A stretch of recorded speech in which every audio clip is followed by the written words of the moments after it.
At 11 p.m. on the 10th of May 1941, a lone Messerschmitt fighter bomber flew over Scotland just south of Glasgow. Anti-aircraft batteries spotted the German plane, but were ordered not to open fire. The pilot rolled the aircraft over and dropped towards the ground. As he parachuted into a field, he injured his ankle. He was immediately arrested. The pilot identified himself as Alfred Horn and demanded to see the Duke of Hamilton, who lived nearby. During the interrogation, British command discovered his true identity. He was Rudolf Hess, Deputy Führer of Nazi Germany, one of the masterminds behind the Third Reich. So why did he take this mysterious flight? Recent evidence sheds new light on covert deals, desperate peace negotiations, and the involvement of the royal family. This program uncovers the true story of Rudolf Hess in one of the greatest secrets of the Second World War.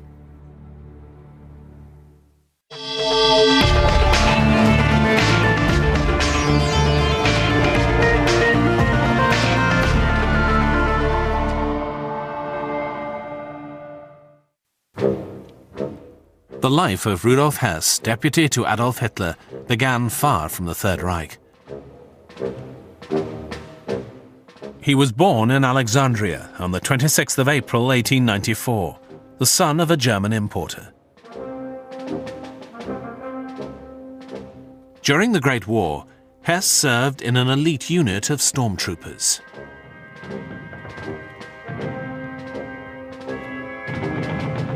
He was assigned to the same regiment as another young soldier, Adolf Hitler. The two men forged a bond that would last for decades.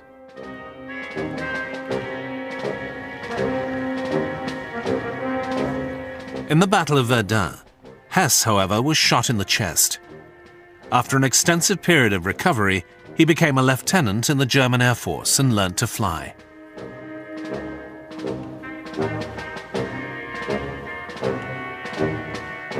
After the war, Hess joined the Freikorps and recruited several ex-army men who shared his political convictions, blaming the government for Germany's defeat in the war and accusing socialists and Jews of backstabbing. Hess became a political street fighter.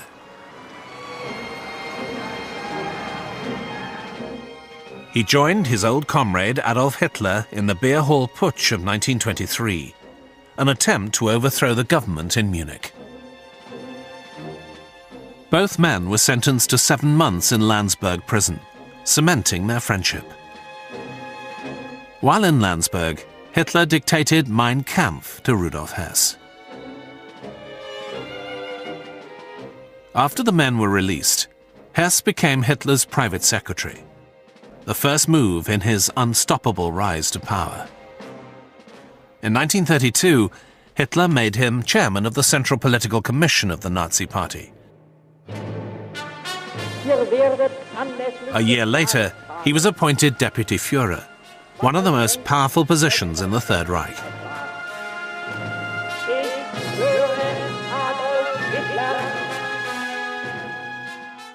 Hess's rise was nothing short of meteoric.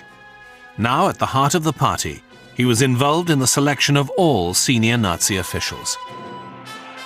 At major rallies, it was Hess who introduced Hitler with absolute loyalty and passion. Mein Führer, Sie stehen die Fahnen und Standarten dieses Nationalsozialismus. Wenn Sie richten, richtet das Volk.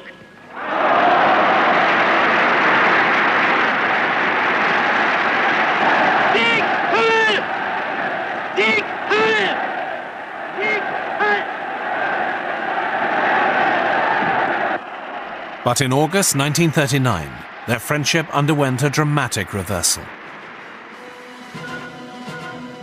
As war fast approached, Hitler turned to the head of the Luftwaffe, Hermann Göring, and named him as his successor. It was a massive blow to Hess, making him third in line of succession, and his involvement with major political events immediately began to wane. It was Goering who organized the Anschluss, annexing Austria to Germany. It was Goering who led the Blitzkrieg on Poland. It was Goering who was larger than life and popular amongst most Germans. Hess, on the other hand, was moody, too serious and too fervent in his public appearances. Albert Speer was aware of the contrasts. I would say that Hess was an idealist, in some way opposed to Hitler, who was a pragmatist. In 1940, I heard Hitler saying, after he had a long conversation with Goering, Goering always is stimulating me when I have some problems to talk with him. But when Hess is coming and has problems to be solved, of the party mostly, it's really a nuisance to me because he is so stubborn, and so doesn't give in, and it needs hours and hours, and afterwards I'm really feeling very tired of him. For 2 decades, Hess had thrived in his service to Hitler and the Nazi Party. He now had to prove that he too was a man of action. The first year of war was a tremendous success for the Nazi regime. Poland, Norway, Denmark, Holland, Belgium and France all fell.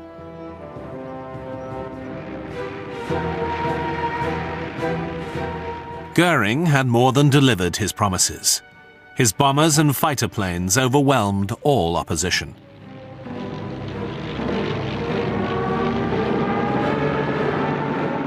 But then, in June 1940, Goering boasted that his Luftwaffe could easily destroy Britain's RAF. Hitler seized the opportunity and began planning Operation Sea Lion, the invasion of Britain. Through all these triumphant events, Rudolf Hess, still number 3 in the Third Reich, was increasingly left out.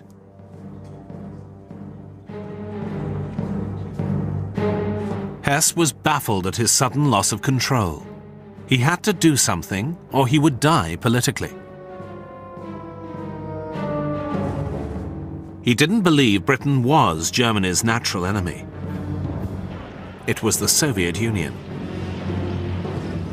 If Hess could secure a peace, it might be the only way out of an increasingly desperate situation.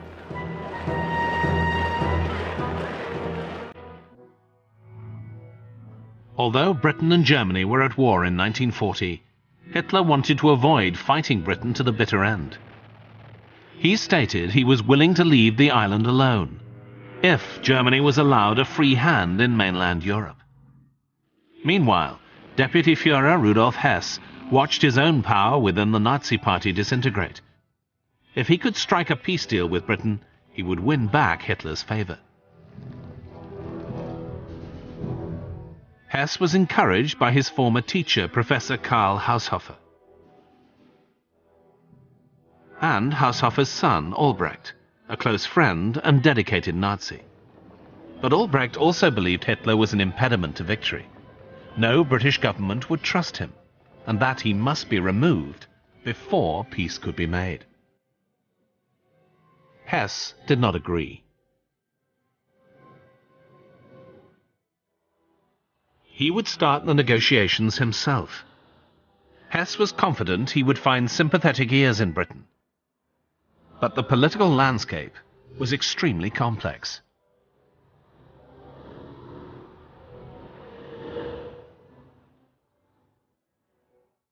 At the forefront in the battle against Germany was Prime Minister Winston Churchill.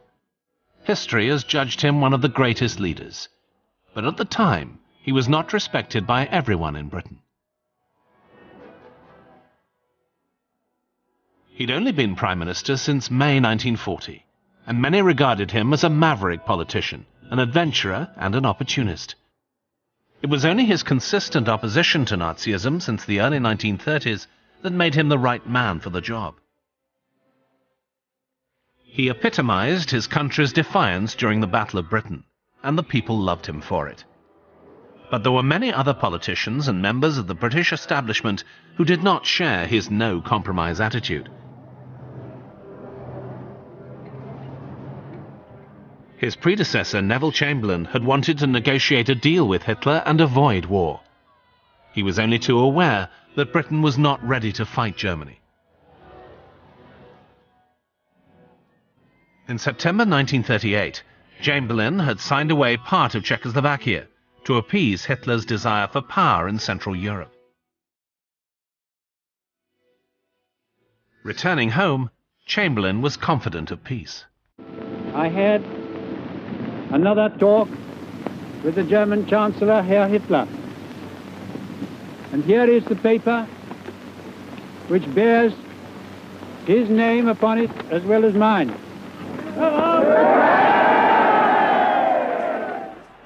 On the 30th of September 1938, he appeared on the balcony of Buckingham Palace with George VI and Queen Elizabeth. Unprecedented for the royal family, as traditionally the monarch is not permitted to be involved in politics. This public appearance sent a strong signal to the Nazis. The British royal family was sympathetic to peace with Germany. The royal family had always had strong ties with Germany. Queen Victoria's grandson was Kaiser Wilhelm II, who had led Germany during the Great War.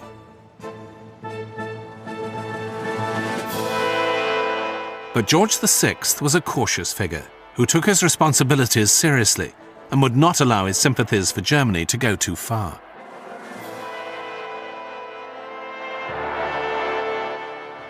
But that was not the case with his brothers, the Duke of Kent and the Duke of Windsor. They, along with many members of the British establishment, openly admired Hitler's restoration of order and prosperity to Germany. They fervently did not want war and would consider almost any price to maintain the peace.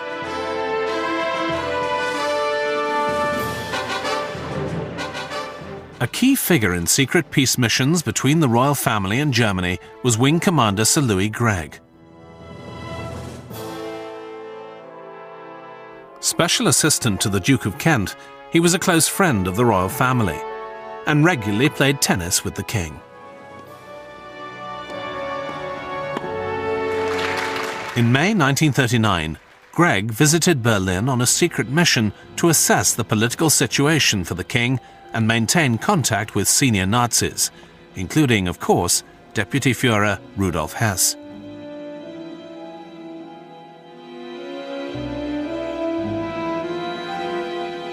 But sympathy for Nazi Germany went even further with the king's other brother, the Duke of Windsor.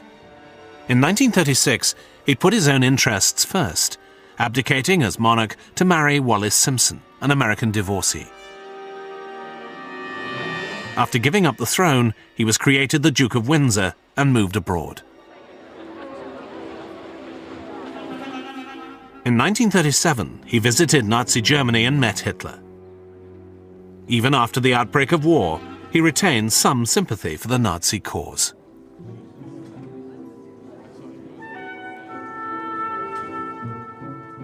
For Hitler, the respect was mutual.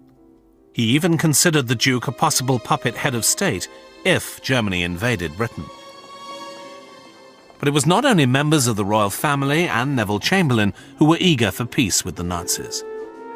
Other key members of the British government also wanted to negotiate a deal with Hitler. Britain suffered huge losses during the Great War. Over 900,000 dead. Still a recent and bitter memory, and many influential members of the British establishment declared it should never happen again.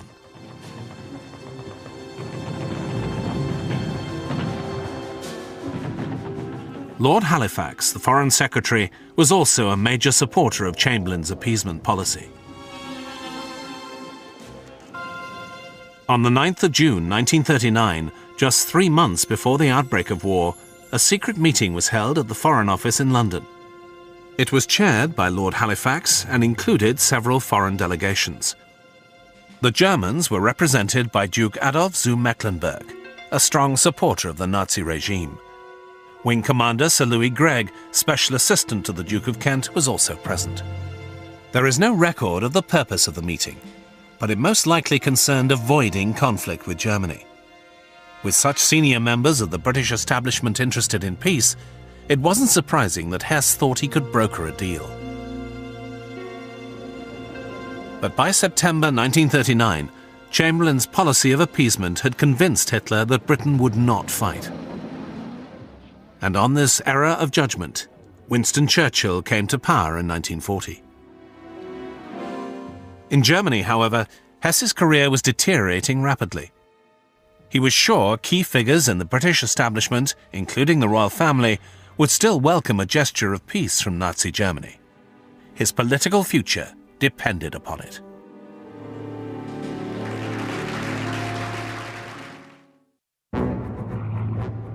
As Britain fought for survival in the skies over southern England in the summer of 1940, not every Englishman supported the war. There were some who would have preferred to see a deal struck between Britain and Nazi Germany. They were the remnants of former Prime Minister Neville Chamberlain's party of appeasers, who tried to avoid war during the 1930s. Deputy Führer Rudolf Hess believed that if he could get to these men, he could still orchestrate a spectacular peace deal. Among those individuals Hess targeted was a young British MP,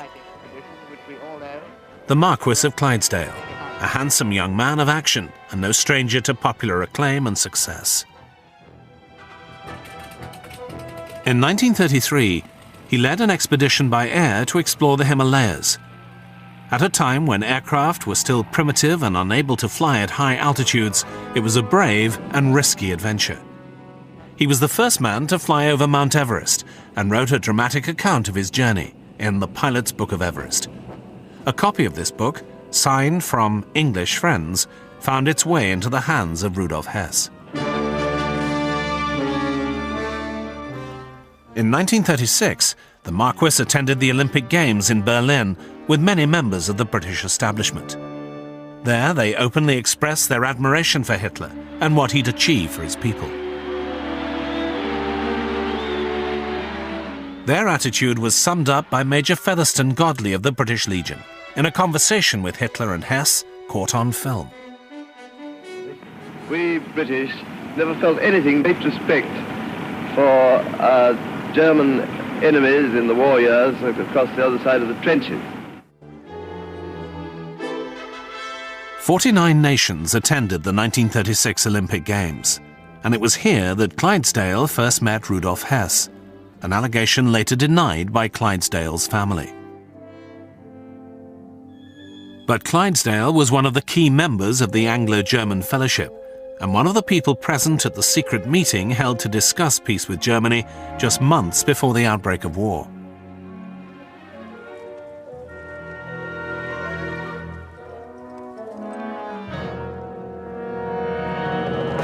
Just 1 month after war had been declared, Clydesdale had a letter published in the Times on the 6th of October 1939. In it, he hoped a negotiated settlement could be made between honourable men. The article made its way to Hess. It was just the message he wanted to hear.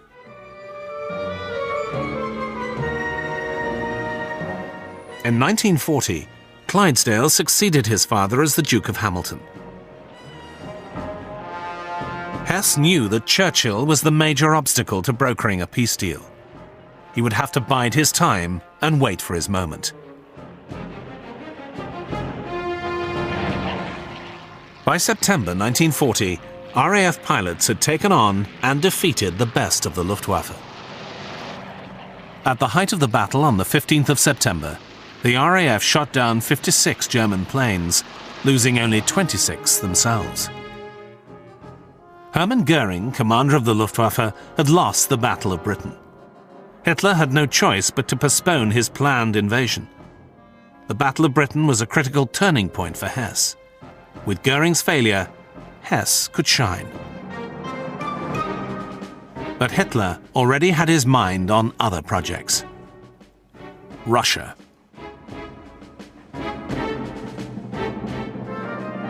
Hess vacillated, not sure of his next move.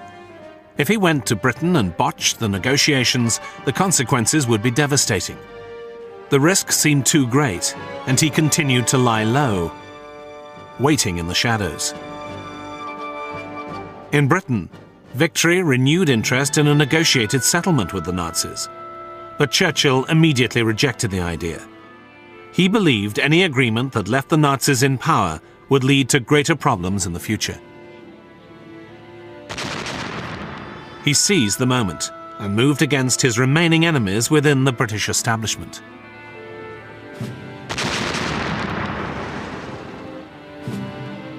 As the most influential figure within the royal family, the Duke of Windsor had openly expressed his support for Hitler.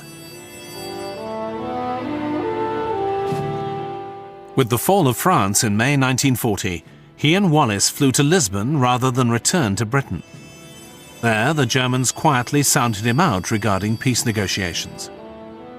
To their delight, he referred to Churchill as a warmonger. But before he could cause more trouble, Churchill had him moved to the Caribbean.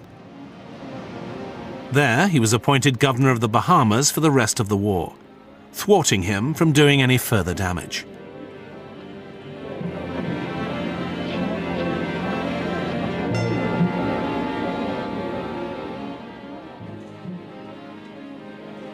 Neville Chamberlain, the architect of the Munich Agreement, remained a member of the war cabinet, but was now in poor health. He died in November 1940. Lord Halifax, at one time Chamberlain's chosen successor as Prime Minister and a major supporter of appeasement, was Churchill's most powerful opponent in government. As Foreign Secretary, he was the second most important person in the war cabinet. But in December 1940, with Chamberlain dead, Halifax became the victim of a cabinet reshuffle when Churchill appointed him ambassador to the United States. It was a shrewd move. By removing Halifax, he denied the appeasers their most powerful political leader.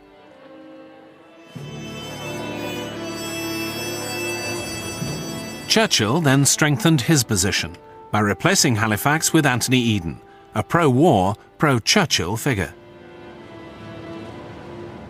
In Nazi Germany, Hess carefully monitored all these political changes. It was a severe setback. If only he'd acted earlier, he could have dealt directly with the Duke of Windsor and Halifax. But now they were gone. The Duke of Hamilton, once an avid supporter, had distanced himself from pro-German circles by joining the RAF. As a serving officer, his devotion to Britain couldn't be doubted, but his behaviour throughout the war raised disturbing questions. Was his enlistment merely a cover for his continuing manoeuvrings within the British establishment? Hess still considered him a major point of contact well into 1941. Early that year, Hitler had a new obsession: the invasion of the Soviet Union. If he could defeat Joseph Stalin, Europe would be his. But that meant opening up a second front.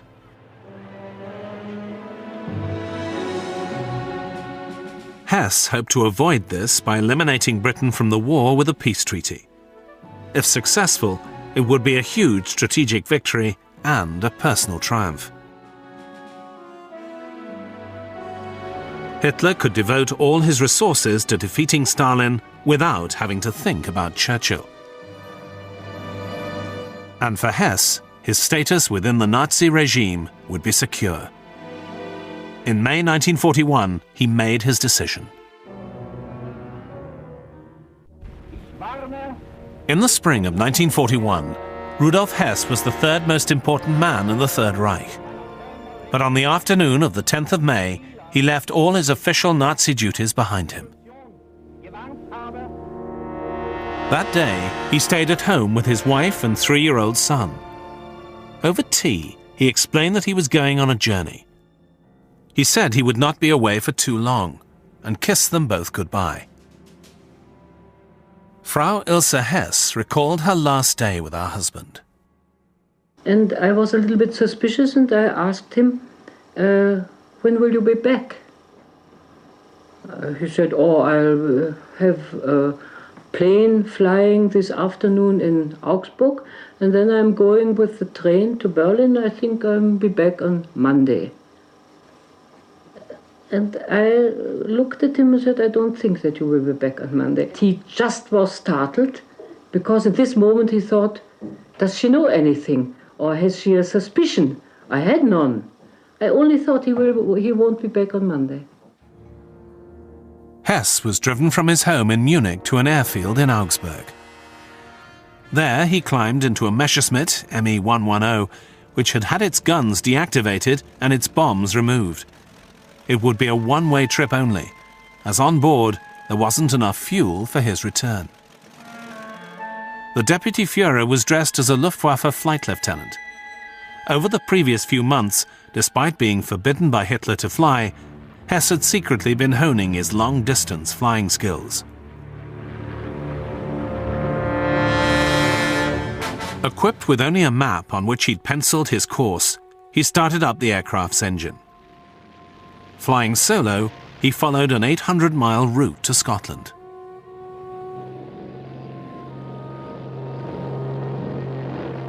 His map showed he flew northwest until he reached the Dutch coast. He followed this for a short distance before turning northwest again over the North Sea and out of range of British radar.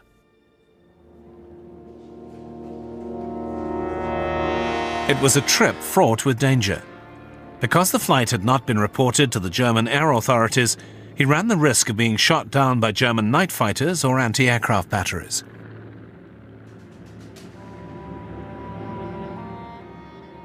Once Hess reached the same latitude as Glasgow, he turned directly west towards Dungavel, seat of the Duke of Hamilton. When he flew over the city of Glasgow, searchlights picked out his aircraft, but anti-aircraft guns were instructed not to fire. Shortly afterwards, Hess made his first parachute jump. He struggled to get out of the cockpit, but the air pressure kept him locked in his seat.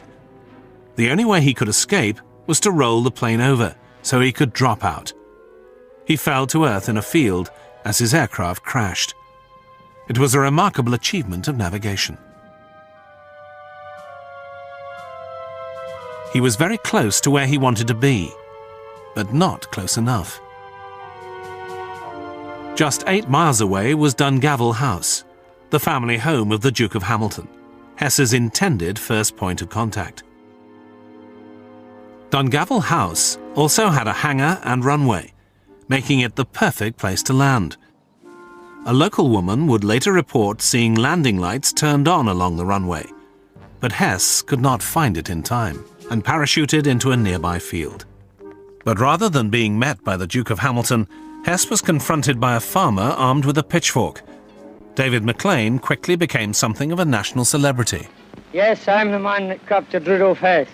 Little did I realise at the time the important man he turned out to be. I helped him to his feet and into the cottage, where we made tea, but the man refused tea and would only have a drink of water. Hess was quickly taken into custody by local military officers, who interrogated him in a nearby Girl Scouts club hall.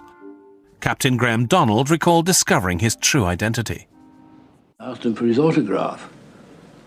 So he gave me an autograph, which he did write rather laboriously and carefully, signing himself as Alfred Horn. And then I said, but Alfred, surely. Alfred's not a very Germanic name. Anglo-Saxon. In Anglo-Saxon, it really means Alf the Red. In German, it should surely be Rudolf or Rudolf. Well, I could see he was really worried. In fact, I knew that he knew that he'd been spotted, I think. I'm almost sure of that. I just said to him, I will now pass in my reports and your message to the Duke of Hamilton tonight, and tell him that you give your name as Hauptmann Alfred Horn, but that I know your correct name is Rudolf Hess, the Deputy Führer of the German Reich. During his interrogation, Hess repeatedly insisted on seeing the Duke of Hamilton. At the time of the flight, Hamilton was commanding officer at the nearby airbase RAF Turnhouse. He steadfastly refused to see Hess and was later criticized for his questionable behavior.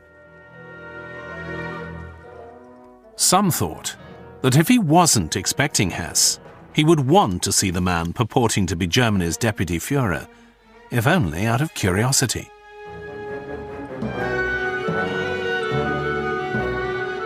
The King's brother, the Duke of Kent, was also in Scotland on the same evening as Hess's arrival. It was the Duke's aide, Wing Commander Sir Louis Gregg, who was among those present at the secret Foreign Office meeting in 1939, in which the possibility of doing a deal with leading Nazis was discussed. But Hess's failure to arrive secretly destroyed any intended meeting with Hamilton or the Duke of Kent. The message that Hess brought to Hamilton and his supporters was simple. Britain and Germany must unite against Bolshevik Russia. Britain could keep her empire so long as Germany was allowed a free hand in Europe. Britain also had to hand back Germany's colonies lost in the Great War, evacuate Iraq, and conclude an armistice with Mussolini. Finally, Churchill would have to resign as Prime Minister.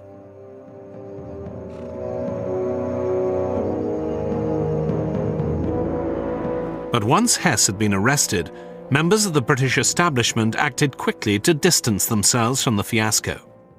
Involvement with a senior Nazi was treason, punishable by death.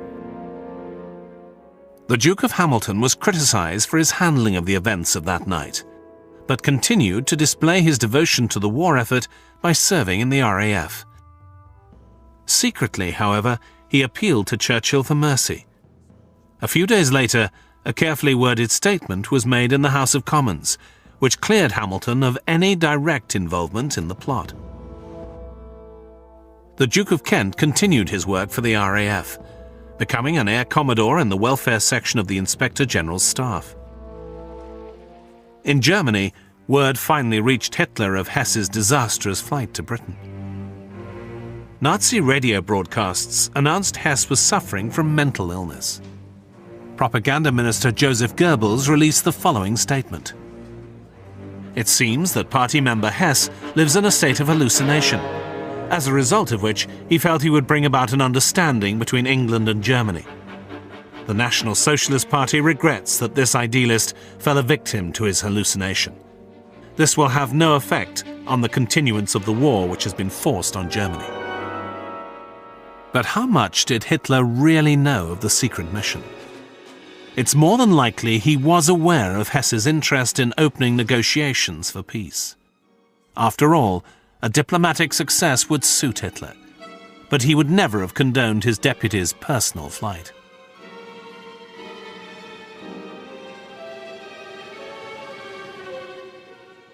In custody in Scotland, military doctors put Hess through a series of psychological tests. Dr. Gibson Graham recalled his behaviour. He was admitted. He was a man of tremendous dignity. He was of great superiority. It stood out. He was almost elated. But after I had made a careful examination of him, he showed himself as a most introspective hypochondriac. Was Hess on the verge of a psychological breakdown?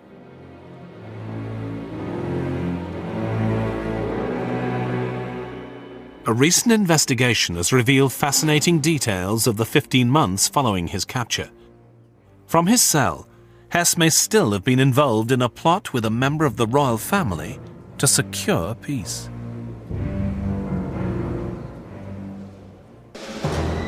By the late summer of 1942, Rudolf Hess had been jailed and repeatedly questioned as to the reason behind his bizarre flight. It was assumed that his capture destroyed any attempt to make peace with Germany. But recently revealed documents suggest otherwise. 3 months after Hess's disastrous flight, the Duke of Kent took off from the east coast of Scotland in a Sunderland flying boat. He was accompanied by 14 other men, and was officially on a morale-boosting visit to an RAF crew stationed in Iceland. It was later described as a special mission. But 60 miles into the flight, disaster struck. The aircraft crashed into a remote hilltop called Eagle's Nest near Caithness. Only one man survived the crash. The Duke of Kent was amongst those killed, making his death the most senior loss suffered by the royal family during the Second World War. Recently, it's been claimed that the Duke of Kent's last journey was in fact a secret mission to neutral Sweden. According to this theory, Hess, far from being imprisoned in Britain, was actually on board the aircraft as a vital member of the peace mission. 15 known passengers and 15 bodies were found at the crash site. Most were burned beyond recognition. Yet someone survived and went for help. Who was it?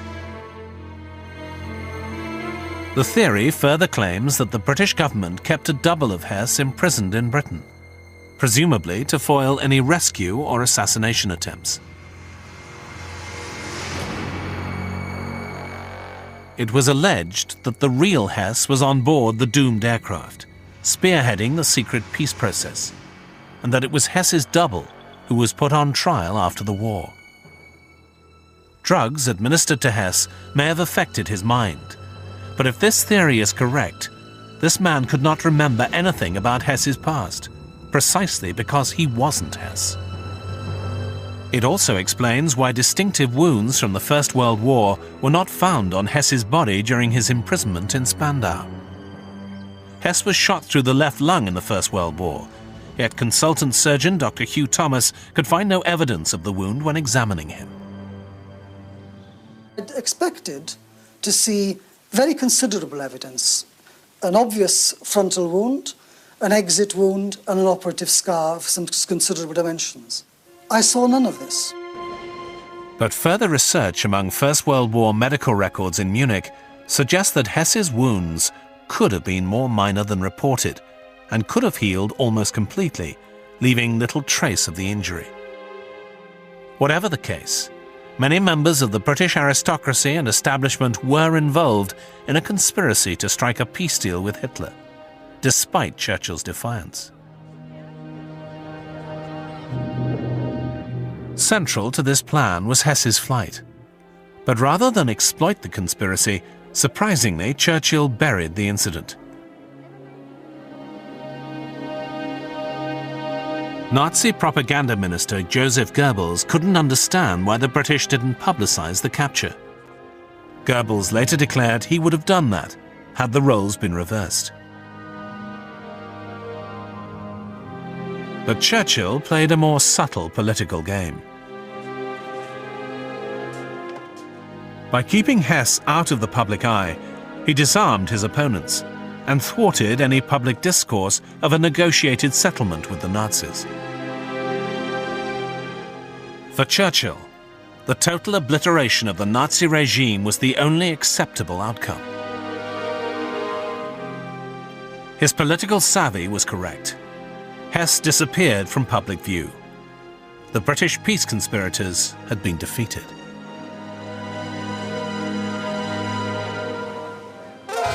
As for Hess, he was transferred briefly to the Tower of London, where Churchill ordered him to be treated as a medical rather than a criminal case. He was then transferred to a prison near Aldershot and given a simple room on the first floor. Military psychiatrist Dr. Henry Dix observed his mental decline. I was ushered into Hess's room, introducing myself as his new doctor. I found a glowering, sad-faced man looking into the distance, immensely angry and inaccessible. And I said to myself, goodness me, this is a sick man, which, of course, as it turned out, it was true. And it wasn't very long before one discovered his very deep sense of persecution and fear of interference. For example, with his food, when he would have to change plates or pieces of meat with one of us, sitting at table with him, and so on. In 1946, Hess was put on trial with the rest of the surviving leading Nazis at Nuremberg.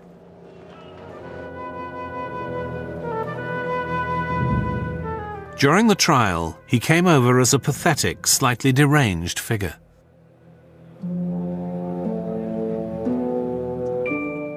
His speech made Goering laugh. His reply to most questions was, "I can't remember." But Lieutenant Airey Neave, a British officer at the trial, was not convinced by this performance.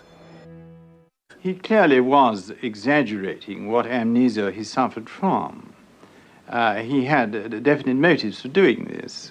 For example, he felt that as the British had not accepted his peace mission, that he should deceive them as much as possible. He was very upset with the British for what they had done in not treating him seriously. And his pride was mortally wounded by this. He was very pro-British in his way, and he decided that on the whole he should try and fool them as much as possible while he was in Britain. When he got to the Nuremberg trial, he found himself tried by Russians, French and Americans. Then he tended to look upon the British rather more as his friends than he had before, and to try and fool the Russians. I do know that visitors were brought to the Nuremberg courthouse to see him in his cell, who had known him well prior to his flight to Scotland, and he gave quite clear indications that he really knew them when they saw him, but pretended not to know them, although he'd known them all his life. At the end of the trial, Hess was not condemned of crimes against humanity and avoided the death penalty. But he was imprisoned for life. Rudolf Hess. The tribunal sentences you to imprisonment for life. It was pressure from the Russians that secured the sentence. If Hess had succeeded, Germany would have been free to turn its might against the Soviet Union. The Russians saw to it that he served his full term in prison. To the end, Hess remained in contact with his wife. People often believe that my husband is insane. From the letters he is writing every week to the family, you can say that if a man who writes such letters is insane, I should be definitely insane myself. Rudolf Hess was the last inmate of Spandau prison in West Berlin, where he died at the age of 93 on the 17th of August 1987, after 40 years of imprisonment. But even his death was fraught with inconsistency. The official version was that he committed suicide by hanging himself, but some historians doubt this, claiming he was murdered. Post-mortem reports stated that marks on his neck indicate he may have been strangled. His mission in 1941 ended in disaster. Any friends he may have had within the British establishment distanced themselves from him. It was the ultimate failure for a man who risked everything. His fate sealed in a mysterious flight over 60 years ago.